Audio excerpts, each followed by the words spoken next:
Hello everyone. आज aldehyde and ketone में mechanism of nucleophilic addition reaction के बारे में स्टडी करेंगे। जैसा कि आपको पता है कि कार्बोनिल हैं वो न्यूक्लियोफिलिक एडिशन रिएक्शन देते हैं। इसकी मैकेनिज्म के बारे में अपन देखें तो ये मैकेनिज्म दो स्टेप में होती है। पहली स्टेप होती है स्लो और सेकंड स्टेप क्या होती है, फास्ट। पहली स्टेप में कार्बोनिल है, उसमें कार्बोनिल कार्बन पर पार्शियली पॉजिटिव चार्ज, जबकि ऑक्सीजन पर कौन सा चार्ज होता है, पार्शियली नेगेटिव चार्ज। ये न्यूक्लियोफाइल है वो कार्बोनिल ग्रुप के परपेंडिकुलर कार्बोनिल कार्बन पर अटैक करता है।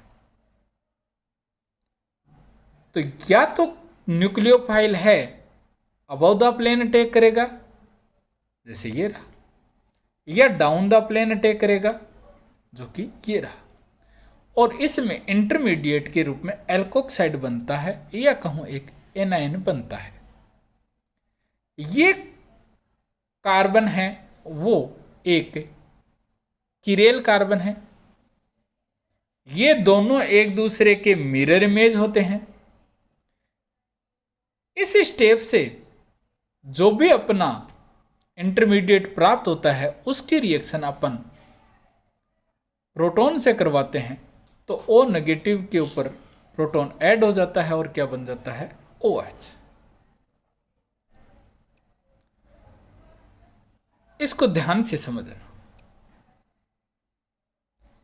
ये R कार्बन और R-, ये R कार्बन R-, ये वाला ग्रुप मैं मान रहा हूं कि ये नीचे की ओर है, तो ये किधर है, ऊपर की ओर।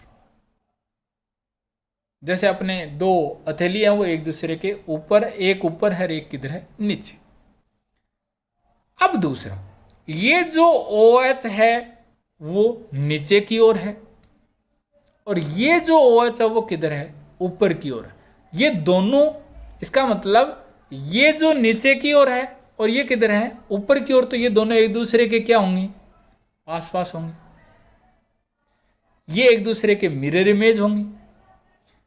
दूसरा, ये न्यूक्लियोफाइल ऊपर की ओर है, इससे जितना ऊपर है ये न्यूक्लियोफाइल उतना ही किधर है, नीचे है। इसका मतलब ये दोनों एक दूसरे के मिरर इमेज है। इसका यदि स्पेसिफिक रोटेशन D है कितना परसेंट, 50%, तो इसका स्पेसिफिक रोटेशन कौन सा है, L है। कितना परसेंट, 50। और दोनों एक दूसरे के इफेक्ट को क्या कर देते हैं, कैंसिल कर देते हैं, जिसके कारण यह ऑप्टिकली क्या होता है, इनएक्टिव होता है। इसका मतलब मैकेनिज्म के रूप में अपन ने स्टडी की कि कार्बोनिल जो ग्रुप है वो पोलर नेचर का होता है। कार्बोनिल कार्बन पर पार्शियली पॉजिटिव, ऑक्सीजन पर नेगेटिव। ये कौन सी रिएक्शन देता है, न्यूक्लियोफिलिक एडिशन रिएक्शन। न्यूक्लियोफाइल या तो डाउन द प्लेन से अटैक करेगा या अबव द प्लेन से अटैक करेगा और एक इंटरमीडिएट के रूप में एल्कोक्साइड बनेगा। इस कंडीशन में sp2 कार्बन किस में कन्वर्ट हो जाएगा, sp3 में हो जाएगा, और जो प्रोडक्ट बनेगा वो रेसे में मिक्सर होगा और ऑप्टिकली इनएक्टिव होगा। अगली, एसिडिक कैटालिस्ट इन न्यूक्लियोफिलिक एडिशन रिएक्शन, कि अपन एसिडिक मीडियम लें तो न्यूक्लियोफिलिक एडिशन रिएक्शन की रिएक्टिविटी पर क्या इफेक्ट पड़ता है। ये ऑक्सीजन है वो इस प्रोटॉन को एक्सेप्ट करेगा और क्या बन जाएगा, OH। O पर कौन सा चार्ज आएगा, पॉजिटिव। हाईली इलेक्ट्रोनेगेटिव एटम पर पॉजिटिव चार्ज अनस्टेबल है, इसलिए पाई इलेक्ट्रॉन है रेजोनेंस के थ्रू ऑक्सीजन पर आ जाएंगे और कार्बोनिल कार्बन पर कौन सा चार्ज आ जाएगा, पॉजिटिव चार्ज। ये पॉजिटिव चार्ज आने के कारण न्यूक्लियोफाइल का अटैक है वो क्या हो जाएगा, फास्ट हो जाएगा। या कहूँ वीक से वीक न्यूक्लियोफाइल इसके ऊपर इजीली अटैक कर सकता है। या ये कहूँ कि पॉजिटिव चार्ज कार्बोनिल कार्बन पर जितना ज़्यादा होगा उसके न्यूक्लियोफिलिक एडिशन रिएक्शन के प्रति रिएक्टिविटी उतनी ही ज़्यादा होगी। या कहूँ कि कार्बोनिल कार्बन की इलेक्ट्रोफिलिक नेचर है वो इंक्रीज हो गई। इलेक्ट्रोफिलिक नेचर का मतलब कार्बोनिल कार्बन पर पॉजिटिव चार्ज है वो इंक्रीज हो गया। इसलिए एसिडिक मीडियम में न्यूक्लियोफिलिक एडिशन रिएक्शन के प्रति रिएक्टिविटी इंक्रीज हो जाती है। या कहूँ कि एसिडिक मीडियम में एक्टिवेशन एनर्जी कम हो जाती है और रिएक्शन क्या होती है, फास्ट होती है।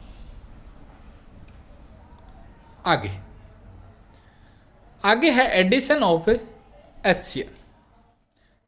कार्बोनिल के ऊपर ये बता दूं H पर पॉजिटिव और CN पर कौन सा चार्ज है, नेगेटिव।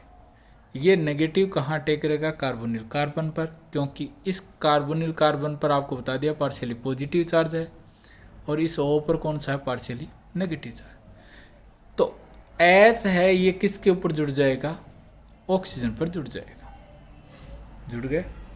और ये साइनाइड है वो किस पर जुड़ गया, कार्बन, क्या बन गया, साइनोहाइड्रेट। परंतु ये जो भी रिएक्शन होती है वो स्लो होती है। क्यों, क्योंकि यहाँ HCN है वो एक कहूँ कि वीक न्यूक्लियोफाइल के रूप में कार्य करता है।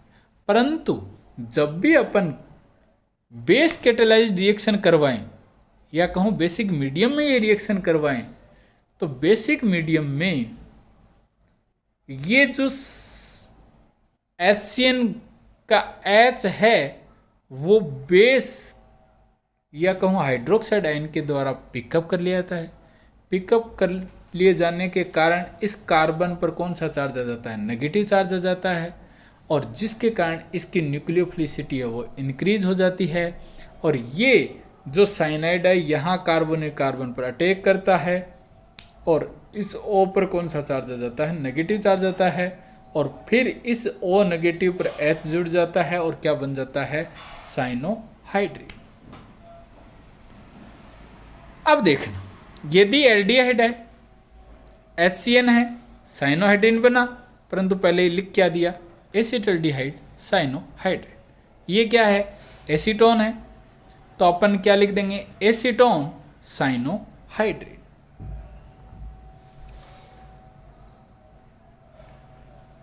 यहाँ एक बात ये इंपॉर्टेंट है कि ये जो भी अपना साइनोहाइड्रेट बनता है उससे अपन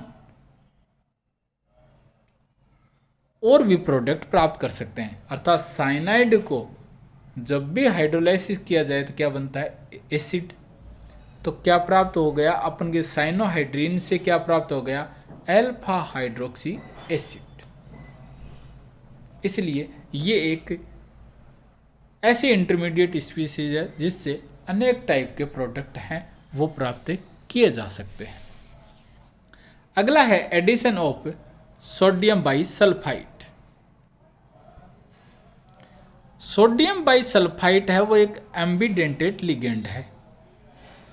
इसमें ऑक्सीजन भी न्यूक्लियोफाइल के रूप में अटैक करता है और सल्फर भी न्यूक्लियोफाइल के रूप में अटैक कर सकता है, जिसके कारण इसमें दो टाइप के न्यूक्लियोफाइल होने के कारण इसे एम्बिडेंटेड लिगेंड कह देते हैं, या कह दो एम्बिडेंटेड न्यूक्लियोफाइल भी कह सकते हैं। टॉप टू बॉटम ग्रुप की बात कर रहा हूँ, टॉप टू बॉटम जाते हैं तो इलेक्ट्रोनेगेटिविटी डिक्रीज होती है, सॉफ्ट नेचर भी इंक्रीज होती है, जिसके कारण वह अपना लोन पेयर इजीली डोनेट कर देता है। जो भी न्यूक्लियोफाइल अपना इजीली लोन पेयर डोनेट करता है उसकी न्यूक्लियोफिलिसिटी ज़्यादा होती है। इसलिए ऑक्सीजन और सल्फर में सल्फर की न्यूक्लियोफिलिसिटी क्या है, ज़्यादा है। यह कहूँ ये मोर पोलराइजेबल है, या कहूँ ये सॉफ्ट नेचर है, या कहूँ इसकी इलेक्ट्रोनेगेटिविटी लो है। अब देखना, इसमें न्यूक्लियोफिलिसिटी ऑक्सीजन और सल्फर में किसकी ज़्यादा है? सल्फर की। इसलिए सल्फर अपना लोन पेयर इसको डोनेट करेगा और सल्फर पर कौन सा चार्ज आएगा? पॉजिटिव चार्ज आएगा। ये सल्फर इसके साथ जुड़ गया, जुड़ गया। इस पर कौन सा चार्ज आया? पॉजिटिव। पॉजिटिव चार्ज आने के कारण ये जो नेगेटिव था, ये नेगेटिव पॉजिटिव कौन सा बॉन्ड बना लेंगे? Pi bond.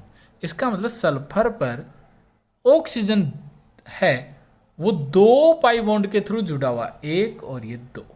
ये OH, ध्यान से देखना, ये रहा, ये OH। O पर कौन सा चार्ज? नेगेटिव, और ये क्या बन गया? Na। यहां ये जो OH है, इसका जो ये H है वो एसिडिक है, जिसके कारण ये O यहां से इस प्रोटॉन को ले लेगा, इसको प्रोटॉन ट्रांसफर कह सकते हैं, और ये ट्रांसफर एक ही मॉलिक्यूल में हुआ है, इसलिए इसे कह देते हैं इंट्रामोलिकुलर प्रोटॉन ट्रांसफर। जो भी ये प्रोडक्ट प्राप्त हुआ वो क्रिस्टलाइन सॉलिड नेचर का होता है। यदि रिएक्टेंट के रूप में एल्डिहाइड है तो यहां इक्विलिब्रियम फॉरवर्ड डायरेक्शन में शिफ्ट होगा। यदि कीटोन है तो इक्विलिब्रियम है वो बैकवर्ड साइड में शिफ्ट होगा। ये चीज ध्यान रखना। आगे है कि ये जो भी अपन को क्रिस्टलाइन सॉलिड प्राप्त हुआ था, जो कि एसिटल्डिहाइड बाइसल्फाइड एडिशन प्रोडक्ट था या एसीटोन बाइसल्फाइड एडिशन प्रोडक्ट था, उसको मिनरल सॉल्ट में या मिनरल एसिड में जब भी उसे हीट किया जाता है तो कार्बोनिल ग्रुप में कन्वर्ट हो जाता है। जैसे यहां जो ये OH है, यहां से क्या निकल गया? H2, यहां से क्या निकल गया? NaCl, SO3 किसके रूप में रिमूव हो गया? SO2, और बताओ प्रोडक्ट क्या बन गया? Carbonyl group. इसी तरह यहां से क्या? Na2SO3, ये OH और ये क्या था? H किसके रूप में निकल गया? H2O के रूप में, और बताओ क्या बच गया? O, तो कार्बन। इसका मतलब इसका यूज क्या है? प्यूरिफिकेशन में। किसके प्यूरिफिकेशन में? कार्बोनिल ग्रुप के। या सेपरेशन में, किससे? नॉन कार्बोनिल से कार्बोनिल को अपन सेपरेट कर सकते हैं। कैसे? कि यदि एक ही अपना सॉल्वेंट हो जिसमें कार्बोनिल भी हो और नॉन कार्बोनिल भी हो, जब भी अपन सोडियम बाइसल्फाइड है उसके अंदर अपन रिएजेंट के रूप में डालेंगे तो वह रिएजेंट कार्बोनिल के साथ तो रिएक्शन करेगा, नॉन कार्बोनिल के साथ रिएक्शन नहीं करेगा। इसलिए अपन इसे सेपरेट कर सकते हैं, या अपन इसे क्या कर सकते हैं? प्यूरिफाइड कर सकते हैं। अगला है एडिशन ऑफ वाटर। ध्यान से सुन कि ये कार्बोनिल के जो पाई इलेक्ट्रॉन वो ऑक्सीजन की ओर मूव करेंगे, ऑक्सीजन पर नेगेटिव आएगा और ये H से है इसके साथ जुड़ जाएगा और क्या बन जाएगा? OH। और ये जो OH है वो इस कार्बोनिल कार्बन पर अटैक करेगा और ये ऐसे जुड़ गया। और मैंने पहले वाले वीडियो में बताया था एक ही कार्बन पर 2 ऑक्सीजन एकल बॉन्ड के रूप में कभी स्टेबल नहीं होते, परंतु ये स्टेबल है। ऐसा क्यों? इंट्रामोलिकुलर हाइड्रोजन बॉन्डिंग के कारण, जिसे कहते हैं क्लोरल हाइड्रेट। तो ये कई बार क्वेश्चन पूछा गया है कि क्लोरल की वाटर के साथ रिएक्शन करवाई जाए तो क्या प्रोडक्ट प्राप्त होगा? तो क्या होगा? Chloral hydrate. वो स्टेबल है कि अनस्टेबल? स्टेबल है। या कई बार ये भी पूछ लिया जाता है कि क्लोरल और क्लोरल हाइड्रेट में कौन सा ज़्यादा स्टेबल है? तो वो कौन सा होगा? Chloral hydrate. अब है इंडेन 1,2,3 ट्राइओन। इसके वाटर के साथ जब भी रिएक्शन करेंगे तो इस कार्बोनिल और इस कार्बोनिल पर वाटर का एडिशन नहीं होगा। किस पर होगा? इस पर। क्यों? इन दोनों कार्बोनिल का -I इफेक्ट होने के कारण इस कार्बोनिल कार्बन पर पॉजिटिव चार्ज इंक्रीज हो जाता है और न्यूक्लियोफिली या कहूँ न्यूक्लियोफिली एडिशन रिएक्शन के प्रति रिएक्टिविटी ज़्यादा होती है। इसलिए इस O पर कौन जुड़ गया H और इस कार्बन पर कौन जुड़ जाएगा OH। देख लो OH और इस O पर कौन जुड़ गया H। यहाँ भी कौन सी बॉन्डिंग है हाइड्रोजन। इसका मतलब एक ही कार्बन पर दो OH एकल बॉन्ड के रूप में स्टेबल कब हो सकते हैं, जब हाइड्रोजन बॉन्डिंग हो। या एक केस और है, वो है साइक्लोप्रोपेनोन है, उसके ऊपर जब भी वाटर का एडिशन करवाएंगे तो ये क्या होता है OH और ये भी क्या होता है OH, जिसे कहते हैं एंगल स्ट्रेन के कारण। तो इसका मतलब ये चीज है, एक तो क्लोरल हाइड्रेट, एक नीन हाइड्रीन और एक साइक्लोप्रोपेन के ऊपर हैं एक ही कार्बन में या जेम पोजीशन में दो OH हैं वो स्टेबल होते हैं। इन दोनों का जो रीजन है वो रीजन क्या है हाइड्रोजन बॉन्डिंग, और साइक्लोप्रोपेन वाले का जो रीजन है वो कौन सा है एंगल स्ट्रेन। आगे है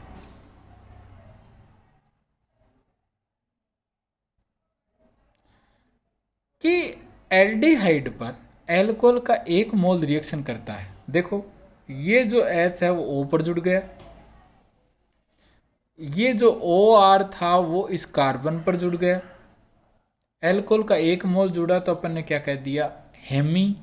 ये एसिटल्डिहाइड था इसलिए अपन ने कह दिया एसीटेल, या एल्डिहाइड था अपन ने कह दिया एसीटेल। ये आई नहीं आएगा, ACETAL हेमी एसीटेल। अब इसके ऊपर दूसरा एल्कोहल का ये रहा, एल्कोहल का मोल मैं ऐड करता हूं तो यहां से वाटर निकल गया और इस कार्बन पर क्या जुड़ गया OR डैश। इसका मतलब कहूं इस कार्बन पर दो OR डैश हैं, एक ही कार्बन में जुड़े हैं तो जेम डाई एल्कोक्सी हो गया और नाम दे दिया मैंने कौन सा एसीटेल। इसी तरह यदि कीटोन हो, एक ही एल्कोहल का मोल ऐड हो तो हेमिकीटेल, ये आई नहीं आएगा, और यदि दो मोल जुड़ते हैं तो अपन क्या कह देते हैं कीटेल।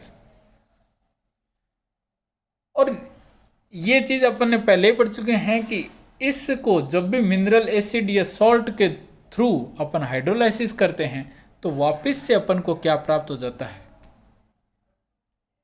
एल्डिहाइड और कीटोन प्राप्त हो जाता है या कार्बोनिल ग्रुप प्राप्त हो जाता है। ये चीज ध्यान रखना, ये आगे काम में आएगी। इसका मतलब इस वीडियो में अपन ने न्यूक्लियोफिलिक एडिशन की मैकेनिज्म पढ़ी, जो कितनी स्टेप में थी, 2 स्टेप में है। पहली step slow, second step fast. पहली स्टेप में sp2 कार्बन किस में कन्वर्ट हुआ sp3 में। न्यूक्लियोफाइल है वो कार्बोनिल कार्बन पर परपेंडिकुलर अटैक करता है और या तो अबव द प्लेन अटैक करता है या डाउन द प्लेन अटैक। उसके अंदर इंटरमीडिएट बनता है एल्कोक्साइड आयन जिसके ऊपर प्रोटॉन जुड़ जाता है और प्रोडक्ट प्राप्त होता है रेसिन मिक्स है जो ऑप्टिकली इनएक्टिव होता है। दूसरा अपन ने HCN का एडिशन पढ़ा था, उस HCN में क्या प्राप्त होता है साइनोहाइड्रीन। वह साइनोहाइड्रीन है यदि बेसिक मीडियम में रिएक्शन कराएंगे तो ज़्यादा फास्ट होगी। क्यों?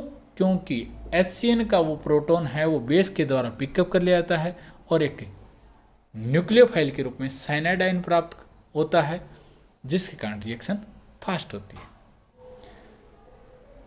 साइनोहाइड्रीन के बाद में सोडियम बाइसल्फाइड था। सोडियम बाइसल्फाइड में 2 न्यूक्लियोफाइल थे, सल्फर और ऑक्सीजन।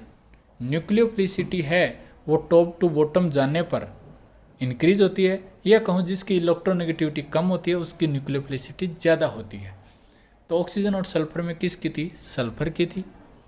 और जो भी क्रिस्टलाइन सॉलिड सॉल्ट प्राप्त हुआ यदि वह एल्डिहाइड के साथ रिएक्शन करेगा तो रिएक्शन फॉरवर्ड साइड में होगी, यदि कीटोन के साथ होगी तो रिएक्शन बैकवर्ड साइड में, या कहूँ इक्विलिब्रियम है वो बैकवर्ड साइड में शिफ्ट होगा। इसके बाद में अपन ने पढ़ा वाटर और एल्कोहल, क्लोरल के साथ और इंडेन 1,2,3 ट्राईओन के साथ। एक ही कार्बन पर 2 OH हैं वो स्टेबल हैं ड्यू टू हाइड्रोजन बॉन्डिंग। एक साइक्लोप्रोपेन का पढ़ा था। साइक्लोप्रोपेनोन में वाटर का एडिशन करेंगे तो ये जेम डाइऑल प्राप्त होगा, वो भी स्टेबल होता है ड्यू टू एंगल स्ट्रेन। इसके बाद में अपन ने पढ़ा था एल्कोहल। यदि एल्कोहल का 1 मोल रिएक्शन करता है कार्बोनिल के साथ तो हेमी एसीटेल या हेमी कीटेल, और 2 मोल रिएक्शन करते हैं तो एसीटेल और कीटेल। जब भी इसका मिनरल एसिड या मिनरल सॉल्ट के थ्रू हाइड्रोलाइसिस किया जाए तो वापस से किस में कन्वर्ट हो जाता है, कार्बोनिल। इस वीडियो में कोई भी चीज़ समझ नहीं है आप मुझसे फिर पूछ सकते हो। थैंक्स।